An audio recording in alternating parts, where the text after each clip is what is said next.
नमस्कार, आप देख रहे हैं राष्ट्र प्रथम और मैं हूं आपके साथ में शोभित पाठक। न्यूज रूम लाइव में सभी दर्शकों का बहुत स्वागत है। लोकसभा चुनाव से पहले 1 लाख कमजोर बूथों पर फोकस करेगी भारतीय जनता पार्टी और भारतीय जनता पार्टी ने 73,000 बूथों की पहचान भी कर ली थी जहां वह कमजोर है और 2024 के लोकसभा चुनाव के लिए अपनी तैयारियों को लेकर भाजपा ने इस संख्या को 1 लाख तक बढ़ाने का फैसला किया है। इसी मुद्दे पर जुड़ेंगे हमारे वरिष्ठ सहयोगी जिगर पांड्या जी से और उनसे ही जानेंगे कि लगातार जिस तरीके से गुजरात में विधानसभा चुनाव होने हैं, हिमाचल प्रदेश में भी चुनाव होने हैं और उसकी भी तारीख आ चुकी है और अब लोकसभा चुनाव भी 2024 में होने हैं। लगातार कह सकते हैं कि एक के बाद एक चुनाव का दौर जो है अब शुरू होने वाला है और ऐसे में भारतीय जनता पार्टी ने अपनी कमर कस ली है। जिगर पांड्या जी से ही जानेंगे कि किस तरीके से वो जो 73,000 उन्होंने बूथों को सेलेक्ट किया था जहां पर ये उन्होंने संभावना जताई थी कि हमारी स्थिति कमजोर है, उन बूथों को किस तरीके से वो मजबूत करेगी, क्या कुछ रणनीति होगी, क्योंकि लगातार जेपी नड्डा जो है जहां जहां पर चुनावी राज्य है वहां पर दौरा कर रहे हैं, अमित शाह भी कर रहे हैं, प्रधानमंत्री नरेंद्र मोदी भी जो है पूरे तरीके से चुनावी एक्टिव मोड पर जो है एक्टिव हो चुके हैं। तो अब कहने वाली बात ये हो रही है कि लगातार किस तरीके से जो भारतीय जनता पार्टी है वो काम करती हुई धरातल पर देखी जाएगी। आपसे ही जानना चाहते हैं। जी शोभित, लोकसभा चुनाव तो 2 साल बाकी है, लेकिन भारतीय जनता पार्टी की हम बात करें तो वो हमेशा 24/7 चुनावी मोड पे रहती है और मैं तो वहाँ तक बोलूँगा कि उसके कार्यकर्ताओं को भी उसी तरह से एक कॉरपोरेट स्ट्रक्चर की तरफ से मतलब उनको बार बार उनको ट्रेन भी किया जाता है। अब उन्होंने 73,000 बूथों की पहचान देश भर में की है कि जो बूथ जो है वो भारतीय जनता पार्टी की फेवर में नहीं है या कमज़ोर है।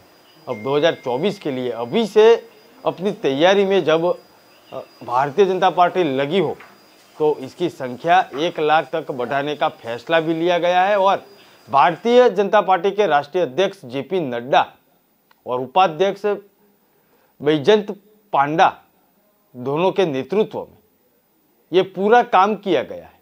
एक समिति का गठन भी किया गया है। जैसे मैं गुजरात चुनाव का बीच में एक उल्लेख कर दूंगा कि गुजरात चुनाव में भी ग्राउंड लेवल तक उनकी जो एक मैं बोलूँगा कि एक भारतीय जनता पार्टी की हथौटी है कि बूथ पर हर बूथ पर उनके कार्यकर्ता है, बूथ मजबूत बनाया हुआ है और जो पेज प्रमुख है, पन्ना प्रमुख जिसको हम बोलते हैं, वो भी एक उनकी जो एक भारतीय जनता पार्टी की जीत में हिस्सा रहता है।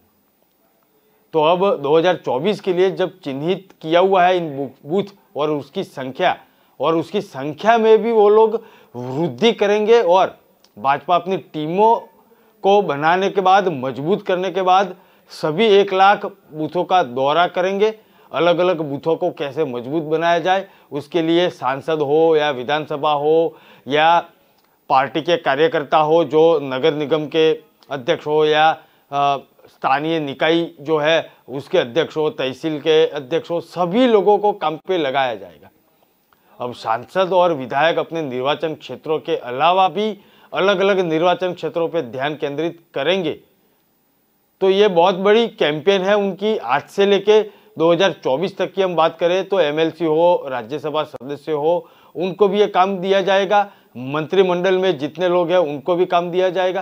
तो ये जो पार्टी के नेताओं को एक काम दिया जाने वाला है उसमें कमजोरी जो है उसके ऊपर फोकस किया जाएगा और मैं समझता हूँ कि फीडबैक जो है वो भी ग्राउंड लेवल से अलग अलग जनता के क्या फीडबैक है, क्या उनकी जो एक समस्या है वो सुनी जाएगी।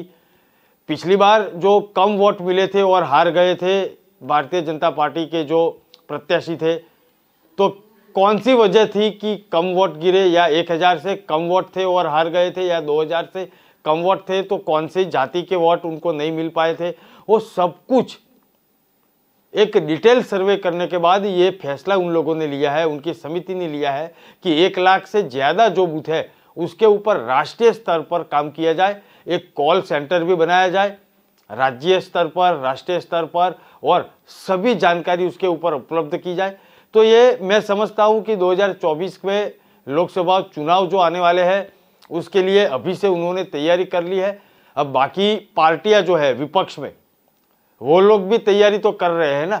ऐसा नहीं है कि भारतीय जनता पार्टी अकेली ही तैयारी कर रही है। हाँ, दोनों का तरीका अलग अलग हो सकता है कि विपक्ष में बैठे जो लोग हैं वो अपने तरीके से तैयारी कर रहे हैं, जैसे कि कांग्रेस की भारत जोड़ो यात्रा हो या नीतीश कुमार जो भारतीय जनता पार्टी के खेमे में से बाहर आके, उनके गठबंधन में से बाहर आके फिलहाल तो विपक्ष को एकजुट करने में तैयारी कर रहा है। तो वो अपने आप को या किसी कार्यकर्ताओं के मुंह से बुलवा रहे हैं कि भाई ये नीतीश कुमार है, वो एक चेहरा है आगामी चुनाव 2024 लोकसभा के लिए, पीएम पद के लिए। तो वो लोग अपनी तरीके से तैयारी कर रहे हैं, ये लोग अपनी तरीके से तैयारी कर रहे हैं। कुल मिला के 2024 पर सभी राजनीतिक पार्टियों का फोकस है, लेकिन फोकस कहाँ करना है तो Bharatiya Janata party ground level पे कर रही है। जो कुछ कमजोर बूथ है उसके ऊपर कर रही है, और कमजोर बूथ 1 लाख से ज्यादा है उनके ऊपर फोकस कर रही है। और विपक्ष जो है वो प्रधानमंत्री के चेहरे पे कौन होगा, हम लोगों को इकट्ठा होकर 2024 का चुनाव लड़ना पड़ेगा, हमारी सरकार कैसे बन पाएगी, उसके ऊपर फोकस कर रहे हैं। और भारतीय जनता पार्टी में और इन लोगों में इतना फर्क है कि जहां मजबूत है वहां तो वो मजबूताई और कर रहे हैं, लेकिन जहां कमजोर है वहीं पे भी वो मतलब अपना जहां पे खाता भी नहीं खुला है वहां पे भी उनका फोकस है। तो पक्ष और विपक्ष में ये जो दूरी है या सोचने का जो तरीका है वो स्पष्ट हमारे सामने आ चुका है। जी शोभित। बिल्कुल, बहुत बड़ी बात आपने की कि लगातार इसमें 2 तरीके से तैयारियां होते हुए दिख रही हैं। प्रधानमंत्री मोदी की अगर बात करते हैं, भारतीय जनता पार्टी की बात करते हैं, तो वो इसका आकलन कर रही है कि कहां पर जो बूथ है वो कमजोर है, और जो विपक्ष सरकारें हैं वो चेहरे को लेकर ही कसम में फंसी पड़ी हैं, और आपसी में एकता जो है उनकी मजबूत होती हुई फिर से नहीं दिख पा रही है। और कह सकते हैं कि विपक्ष को जोड़ने का जो उनका कार्यक्रम और जो मुहिम चल रही है वो भगवान ही जाने कितनी सफल होगी आगे, वो भी आने वाले दिनों में साफ हो जाएगा। बढ़ते हैं दूसरी खबर की तरफ। टीआरएस ने भारत जोड़ो यात्रा पर साधा है निशाना, कहा है कांग्रेस के लिए आंध्र प्रदेश में अब कुछ नहीं बचा है। तेलंगाना राष्ट्र समिति यानी कि टीआरएस ने कांग्रेस की भारत जोड़ो यात्रा को लेकर निशाना साधा है। टीआरएस के सांसद विजय साई रेड्डी वी ने कहा है कि कांग्रेस का एजेंडा जोड़ो के बिल्कुल विपरीत तोड़ो है। तो लगातार इस खबर पर भी हम जिगर पांड्या जी के साथ में उनसे जुड़ना चाहेंगे और जानेंगे कि लगातार एक के बाद कांग्रेस जोड़ो यात्रा जो निश्चित ही कह सकते हैं कि लगातार जो सरकारें हैं, यहां तक कि टीआरएस के जो सांसद हैं उन्होंने भी ये बयान दे दिया, जबकि ये कहा जा रहा था कि विपक्षी एकता जब जुटेगी तो टीआरएस के जो मुख्यमंत्री जो है कह सकते हैं कि केसीआर, तो वो भी इस विपक्षी एकता में साथ दिखेंगे। लेकिन सांसद जो है उन्हीं ने ये बयान दे दिया है, और उनके इस बयान को लेकर आपकी प्रतिक्रिया क्या है? जी है शोभित, अभी 2 मिनट पहले हम बोल रहे थे कि विपक्ष जो वड़ा प्रधान पद के चेहरे को लेके अपनी तैयारी कर रहा है या एकजुट होगा कि नहीं होगा, तो एक जो उनके गठबंधन में विपक्ष के गठबंधन का एक बहुत बड़ा जो एक रोल जो निभा रहे हैं फिलहाल तो, और थोड़े दिन पहले तो सभी पक्ष के जो मुखिया है उनके मिलने के लिए जैसे नीतीश कुमार जाते थे, वैसे तेलंगाना राष्ट्र समिति के जो है टीआरएस के करता हरता, या ऐसा बोला जाए कि उनकी ही पार्टी है, ऐसे केसीआर और उनके ही सांसद कांग्रेस के ऊपर निशाना जब साध रहे हो, तो अब ये विपक्ष की एकता का दर्शन हमारे सामने फिलहाल तो नज़र में आ चुका है और हम उसके दर्शन भी कर रहे हैं। अब देखो, तेलंगाना राष्ट्र समिति थोड़े दिन पहले उसका नाम भी बदला दिया गया है कि वो राष्ट्रीय पार्टी बना दी गई है। तो अब टीआरएस के जब सांसद जो है रेड्डी, उन्होंने कांग्रेस पे ये बिल्कुल मतलब ऐसा बयान दे दिया है कि अब विपक्ष में बैठे हुए भी दोनों एक साथ कुर्सी में नजर नहीं आएंगे।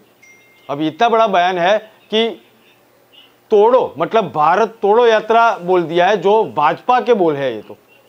ये मतलब किसी विपक्ष के बोल नहीं है, भाजपा भी यही बोल रही है ना कि कांग्रेस तोड़ो यात्रा निकली है। तो ये टीआरएस बोल रहा है, तो मेरे समझ में वो नहीं आ रहा है कि जब आंध्र प्रदेश और तेलंगाना 2013 में या 14 में अलग हुआ था, तब तो कांग्रेस ने ही ये अधिकार उनको दिया था कि आप तेलंगाना राज्य मतलब अब बन सकता है, एक पूरी एक कहानी है उसके साथ।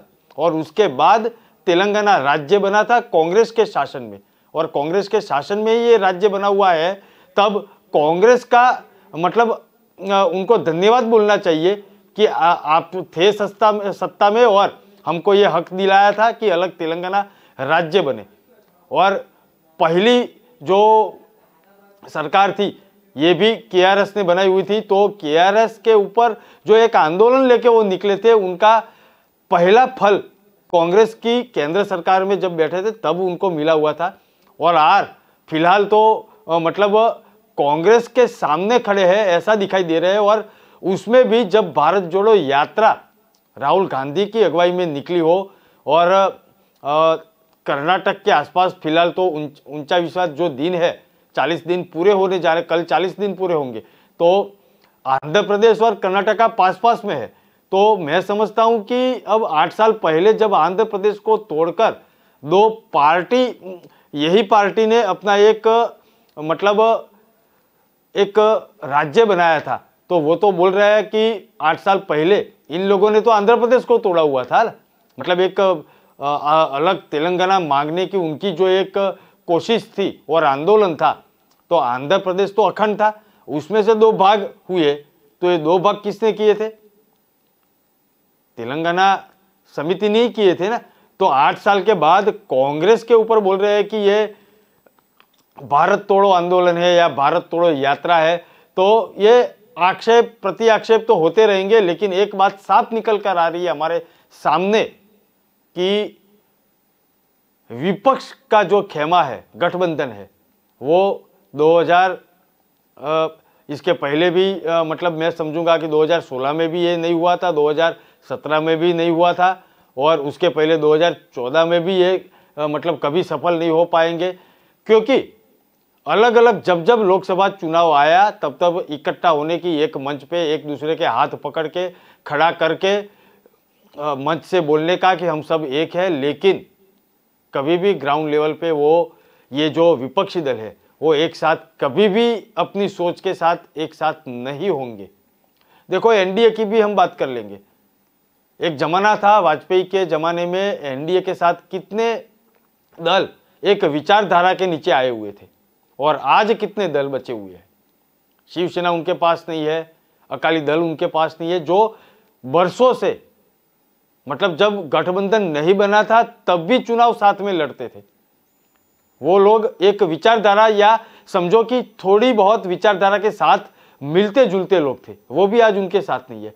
तो ये तो विपक्ष का खेमा है, उसमें तो एक दूसरे के विचार कभी मिले ही नहीं है, फिर भी गठबंधन करके तोड़ जोड़ की राजनीति करके अपना एक जो एक अहम है वो दिखाने के लिए एक साथ हो जाते हैं, बाद में उसका कोई जो परिणाम है वो मिलता नहीं है। और ये पहली बार तो मतलब एक मतलब परिणाम मिल ही चुका है कि ये आंध्र प्रदेश या तेलंगाना से ये बयान आ चुका है टीआरएस का। अब टीआरएस ऐसा समझने लगी है कि हम राष्ट्रीय पार्टी है, तो पूरे राष्ट्र में उनका वजूद कितना है, तेलंगाना के बाहर तो वो 0 है, तेलंगाना में ही उनका जो कुछ है वो है, बाकी कुछ भी नहीं है पूरे राष्ट्र में। क्या गुजरात में आके चुनाव लड़ेंगे? क्या दिल्ली में आके चुनाव लड़ेंगे? बोल तो रहे कि हम दिल्ली में बहुत बड़ी एक सभा आयोजित करने वाले हैं, लेकिन उनका सुनेगा कौन? किसानों की बात कर रहे हैं, लेकिन किसानों की बात करने के लिए भी, उनकी बात सुनने के लिए तेलंगाना से बाहर उनको जानता तक कोई नहीं है। मैं तो वहां तक बोल दूंगा, ये तो हम लोग ऐसा जानते हैं क्योंकि हम मीडिया के साथ जुड़े हुए हैं। बाकी दिल्ली में कोई आम आदमी को पूछ लो या गुजरात में मैं कोई किसी गांव में जाके इनका ये टीआरएस क्या है सब पूछ लूंगा तो कोई जवाब भी नहीं दे पाएगा। ये स्थिति है उन लोगों की। तो मैं समझता हूं कि भारत जोड़ो यात्रा के बारे में हम बात करें उसके पहले टीआरएस को भी आईना दिखा देना चाहिए। अब बात करेंगे भारत जोड़ो यात्रा की, तो भारत जोड़ो यात्रा बहुत बड़ी उपलब्धि, कल भी हमने बोला था, आज भी हम बोलेंगे, क्योंकि 40 दिन पूरे होने को आए हुए हैं और लगातार अविरत बिना रुके बिना थके राहुल गांधी जो निकल पड़े हैं अपनी पार्टी के कार्यकर्ताओं के साथ, और उनका जो एक समर्थन मिल रहा है उसमें अलग अलग बातें सामने आ रही है। और सबसे बड़ी बात वो है कि राहुल गांधी की छवि जो पहले थी और आज है वो दुनिया और देश ने देखी हुई है। अब देखो, पहले वो भाषण करते थे स्टेज के ऊपर से तो कुछ पन्ना लेके आते थे और पेज में देख के कुछ कुछ बोल लेते थे। आज वो बिना देखे भाषण कर रहे, अलग अलग मुद्दों पे अलग अलग संगठन के साथ चर्चा कर रहे। तो ये तो मतलब एक प्लस पॉइंट हम मानेंगे कांग्रेस का। जी शोभित। बिल्कुल, निश्चित तौर पर आपने जिक्र किया कि केसीआर का जो प्रश्न है वो तेलंगाना से बाहर नहीं है, बिल्कुल सही बात है। जैसे कि एनसीपी की अगर बात करें तो शरद पवार का जो है कद बहुत बड़ा है। अगर विपक्षी एकता की बात करते हैं तो उनको बहुत सीनियर लीडर के तौर पर उनकी पहचान होती है, लेकिन महाराष्ट्र से बाहर की अगर बात करें तो एनसीपी का कद नहीं है। ऐसे हम गठबंधन की अगर बात करते हैं तो ऐसे गठबंधन उत्तर प्रदेश में हमने बहुत देखे।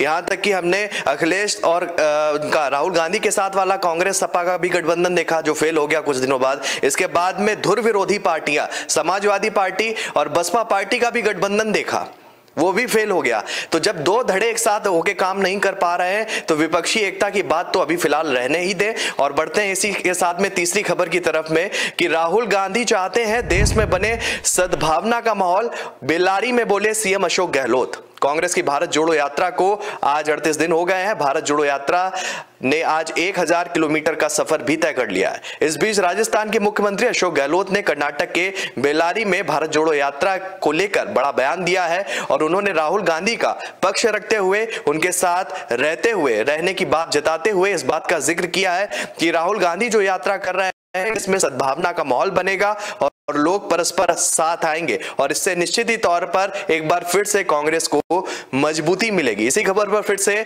जुड़ेंगे हमारे वरिष्ठ सहयोगी जिगर पांड्या से और उनको जानेंगे कि पिछले कुछ दिनों के बाद में अगर देखें राजनीतिक हलचल पर अगर गौर करें तो अशोक गहलोत जिस तरीके से एक बार उफान पे थे फिर एकदम से अभी पिछले 1-2 हफ्ते की बात करते बिल्कुल साइलेंट मोड पे चले गए थे और ये कहा था कि लगातार उनसे कांग्रेस का जो शीर्ष नेतृत्व है वो नाराज है। हालांकि सोनिया गांधी के पास वो गए थे, उन्होंने माफी भी मांगी थी और इसके बाद फिर वो चुप हो गए थे। अब फिर से उनका एक बयान आया और बयान जो है राहुल गांधी के पक्ष पे है।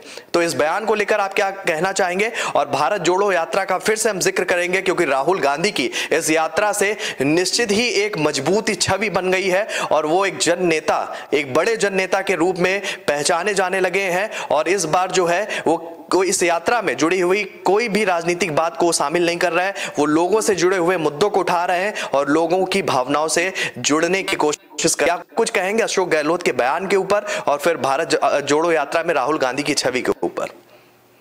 जी शोभित, पहले हम अशोक गहलोत जी को थोड़ा समझ लेते हैं क्योंकि राष्ट्रीय अध्यक्ष बनने का उनका मौका जो था वो उन्होंने गंवा दिया है। सीएम पद पे बहुत अच्छा काम इसके पहले भी राजस्थान में किया है। एक वरिष्ठ राजनेता है, कांग्रेस के दिग्गज नेता है और उनके ऊपर गांधी परिवार का एक भरोसा भी कायम था।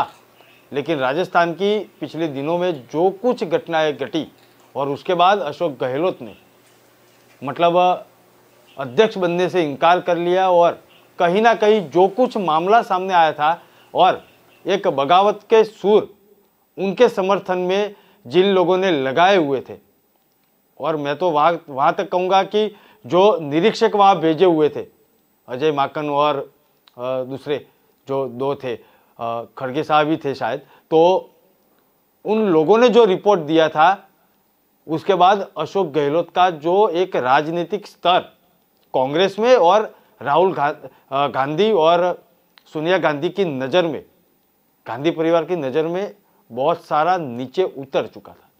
अब वो कोशिश में लगे हुए हैं कि जब भारत जोड़ो यात्रा राहुल गांधी कर रहे हो तो इसके पहले भी वो जुड़े हुए थे, उसके साथ चले हुए थे, फिर से वो वहाँ पे गए थे और बेल्लारी से ये सब बात उन्होंने की कि पूरे देश में जो माहौल बना हुआ है, हिंसा का, तनाव का, सांप्रदायिकता का माहौल बना हुआ है और देश बर्दाश्त नहीं करेगा। ये बात तो अच्छी है कि देश वैसे भी ये सब स्थिति को बर्दाश्त कभी भी नहीं करता है, लेकिन विपक्ष का काम है कि ये बोलना कि तनाव है, देश भर में हिंसा हो रही है, सांप्रदायिकता है।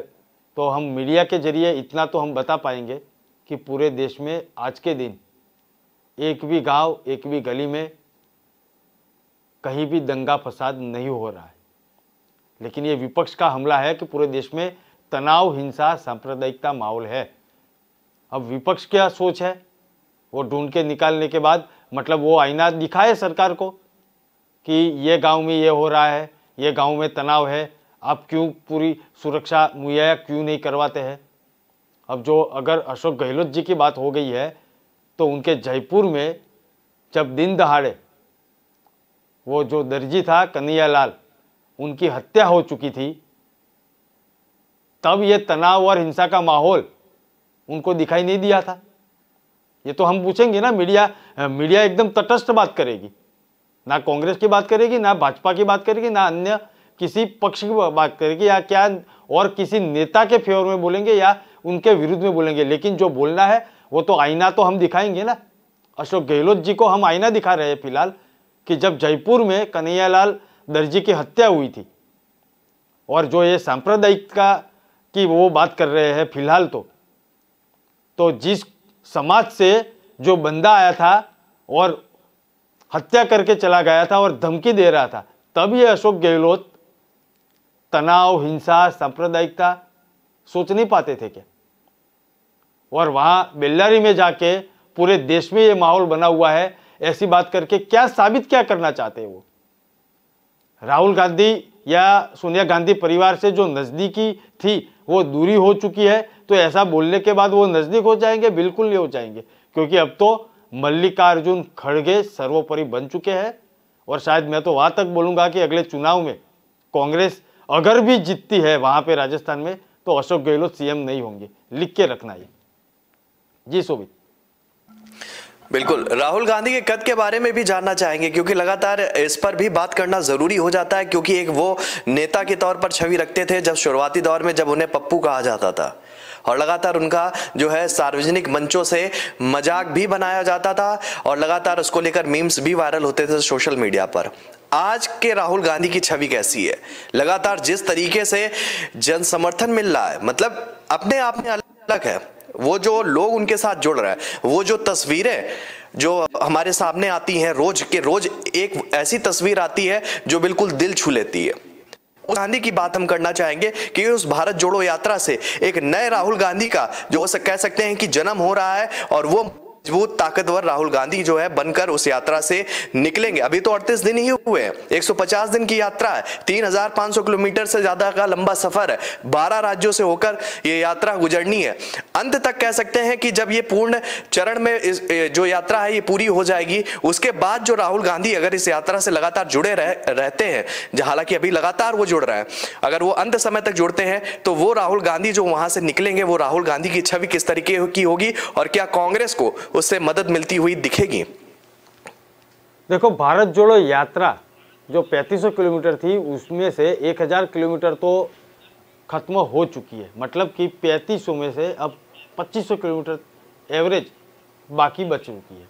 और राहुल गांधी नाम का विफल मिसाइल जो था कांग्रेस के पास, वो सफल मिसाइल के तौर पे कांग्रेस ने लॉन्च कर दिया।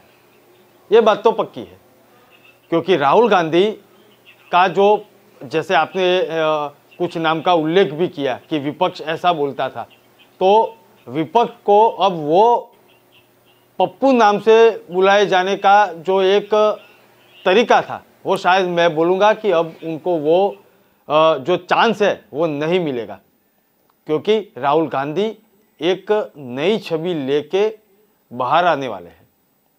भारत जोड़ो यात्रा जब खत्म होगी, तब जैसे मैंने 2 मिनट पहले बोला कि विफल मिसाइल थी एक इनके नाम की कांग्रेस के पास, ये सफल मिसाइल के तौर पर फिलहाल तो लॉन्च की है, लेकिन ये यात्रा खत्म होगी तो मैं समझता हूं कि लॉन्च करने के बाद वो फायर भी हो गई होगी।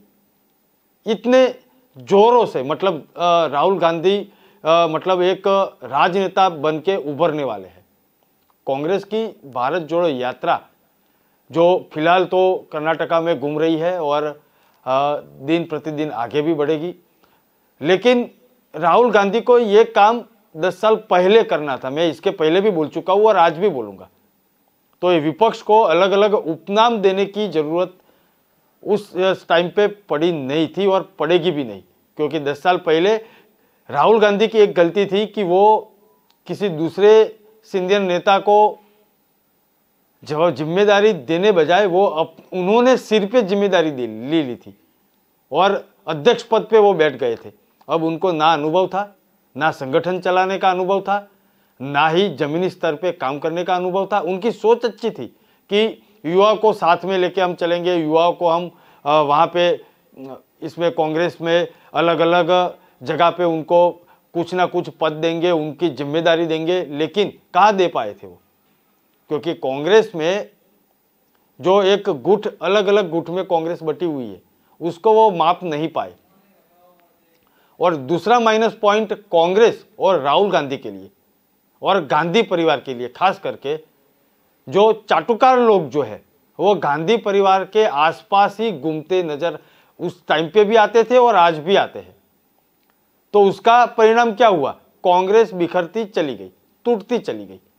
और फिलहाल एक लास्ट जो एग्जांपल है वो गुलाम नबी आजाद साहब के तौर पे हम सोच सकते हैं कि चाटुकार लोगों की वजह से कांग्रेस कितनी बार टूटती चली गई।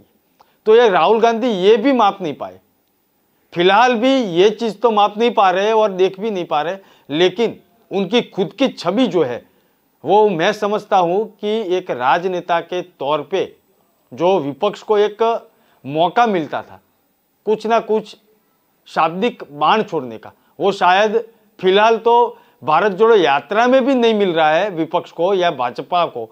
तो ये पूरा हो जाएगा पूरी यात्रा तो मैं समझता हूं कि राहुल गांधी एक मैच्योर पॉलिटिशियन के रूप में बाहर आने वाले हैं। जी शोभित। चलिए, बहुत बहुत धन्यवाद जिगर पांड्या जी तमाम खबरों पर हमारे साथ जुड़ने के लिए। तो लगातार कह सकते हैं कि जिस तरीके से भारत जोड़ो यात्रा चल रही है वो निश्चित ही ऐतिहासिक यात्रा में तब्दील हो सकती है और हो जाएगी अगर वो पूरा सफर जो है बिना किसी रुकावट के वो पूरा करेगी और लोगों को जोड़ने का काम वो करेगी। और निश्चित ही तौर पर इस यात्रा से कांग्रेस मजबूत स्थिति में फिर से भी पहुंच सकती है, ऐसा भी मानना है। तो फिलहाल आज न्यूज रूम लाइव में हमारे साथ इतना ही। कल हम फिर जुड़ेंगे इसी समय। दर्शकों को बताना चाहेंगे कि वो देश और दुनिया से जुड़ी हुई तमाम खबरों को देखने के लिए हमारी वेबसाइट www.kalamkartav.com पर जाकर खबरों को देख सकते हैं। तो फिलहाल मुझे दीजिए इजाजत, तब तक के लिए नमस्कार।